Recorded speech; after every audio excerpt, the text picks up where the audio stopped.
Political sovereignty is but a mockery without the means of meeting poverty and illiteracy and disease. That is why my nation now proposes officially designating this decade of the 1960s as the United Nations Decade of Development.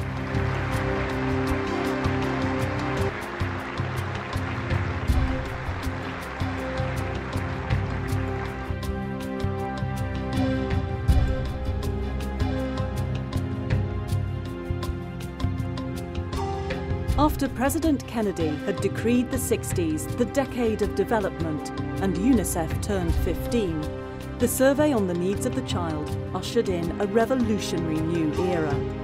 Now the world needed to attend to the whole child. UNICEF was to provide more than just humanitarian relief. In addition to nutrition and health, education and family issues became an additional focus. UNICEF's work was now to become a key to global development. Education, of course, is central to fostering that development, especially in the many newly independent nations in Africa, and fully half of UNICEF spending was dedicated to learning. UNICEF's work was in the global spotlight mid-decade as Executive Director Henry Labouisse accepted the Nobel Peace Prize in Oslo. Trick or treat for UNICEF. Public support and funds for children through the national committees expanded, and the greeting card operation flourished.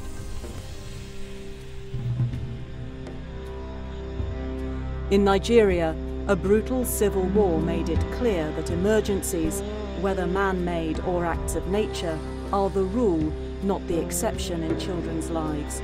And UNICEF did not lose sight of its roots, bringing emergency relief back to its program of long-term development aid. Making a little go a long way has always been a UNICEF hallmark. Health workers saw that millions of children's lives could be improved with simple, inexpensive strategies such as providing micronutrients and iodine, vitamin A and iron supplementation.